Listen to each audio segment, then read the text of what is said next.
So yeah, this 4K ultra short throw projector will do up to about 150 inches, but right now we're only at about 120. This thing is absolutely massive.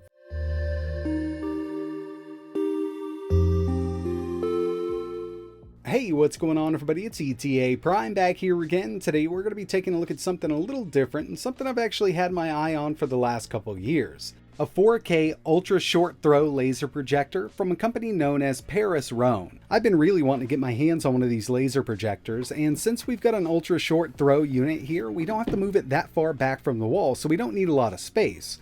In fact, 5.8 inches from the wall to do an 80-inch display, 9.8 for 120, and 19.6 inches for a 150-inch display, and this thing looks absolutely beautiful. And basically, it's not just a projector because it does have Android built in and some insanely loud 25-watt speakers built in. It does support Dolby Atmos, and overall, this is a really awesome little projector here. And in this video, we'll take a look at the unit. We're also going to be testing it out with the built-in Android operating system to see what we can do there. I'm also going to be connecting it to my main gaming PC and probably an Xbox to get some gaming out of the way on this unit. Overall, really nice design. It's not going to get in the way of anything or clash with anything. Up front, we've got kind of that fabric because that's covering up those dual 25-watt speakers. And like I mentioned, this supports Dolby Atmos and it outputs way more sound than I ever thought it would. I haven't had to take this thing over 50% because it gets really, really loud. When it comes to connectivity, this does have Wi-Fi built in, but around back we've got one USB port. We can actually run movies and we can sideload applications directly from that port. Two full-size HDMI ports. We've also got audio out and AV in. So if you do have something that supports that single 3.5 AV connector, you can plug it directly into this unit. Plus we've got Ethernet here if you don't want to deal with Wi-Fi. Now, one of the big reasons I wanted to swap over to a laser projector was the lamp life. This will last 25,000 hours, so we could actually watch 12,000 movies here. I don't see this lamp dying on me anytime soon. Taking a look at the specs here, obviously we've got a 4K laser projector. It will do up to 150 inches. 2001 contrast ratio. It does support HDR10 and Dolby Atmos. Dual 25-watt speakers. It's got Wi-Fi and Bluetooth built in, a quad-core MediaTek ARM CPU with 3 GB of RAM and 32 GB of internal storage. We've also got access to their app store. We'll take a look at that in a second. It's running Android 9, and this will consume up to 300 watts totally maxed out, so that's with the brightness all the way up to 100%. Upon first boot, you're going to be presented with the setup wizard. It's going to give you a little bit of adjustment guide and you can set up Wi-Fi here. I've actually received 2 updates so far since I've had the unit. Just a couple patches for different video codecs. And one thing that's really important for these laser projectors or newer projectors in general is keystone correction. So if we go into the settings here, you can see there's a section here called keystone correction.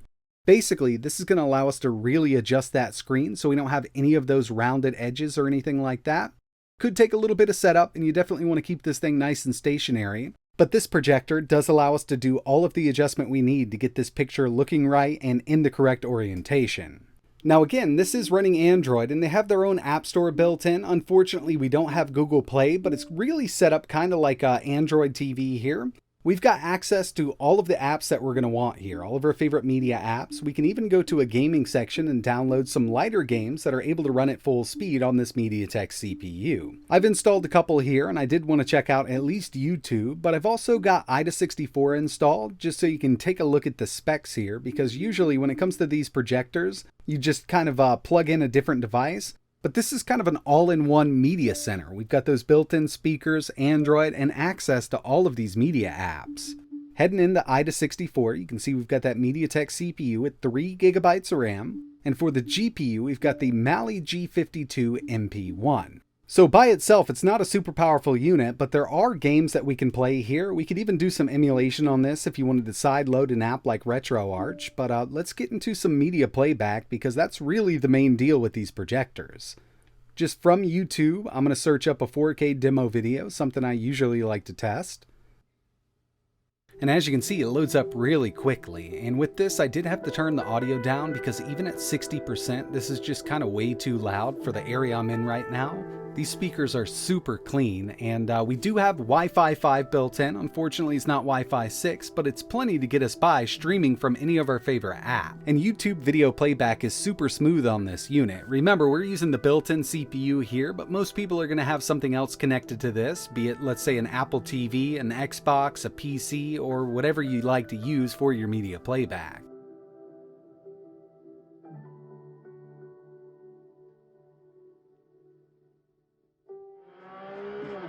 I also wanted to test out one native Android game that I downloaded here. This is Real Racing 3, and I'm just using the included remote for it, but you could connect an Xbox controller over Bluetooth if you wanted to.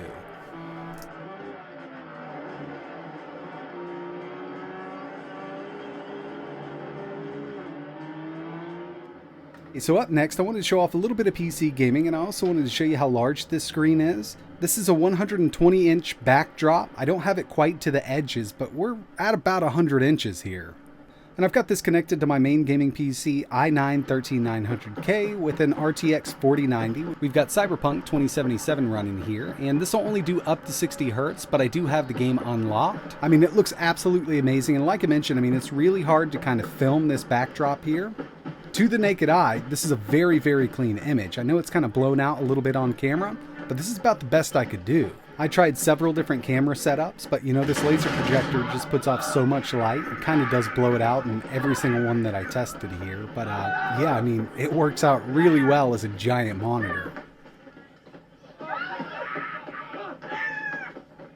And if you're not into PC gaming, you can always connect any console. I've got my Series X connected here. We've got Forza Horizon 5 running at 4K.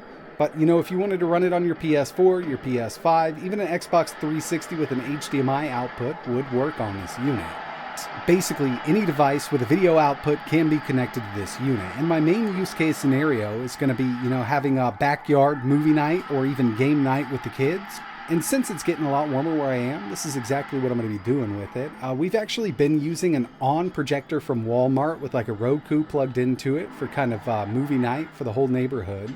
But I think this is going to turn out a lot better. We've got a much cleaner picture and a larger picture going up to 150 inches.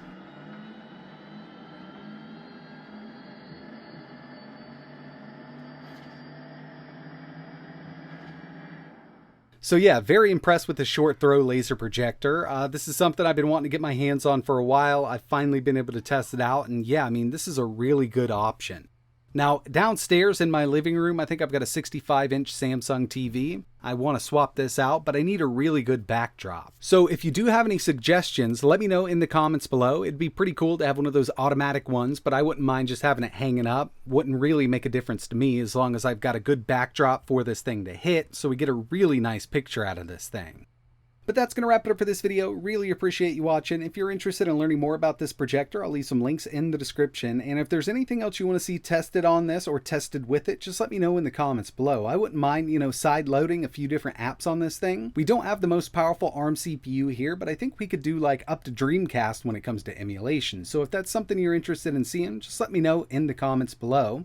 But that's it for this one. Like always, thanks for watching.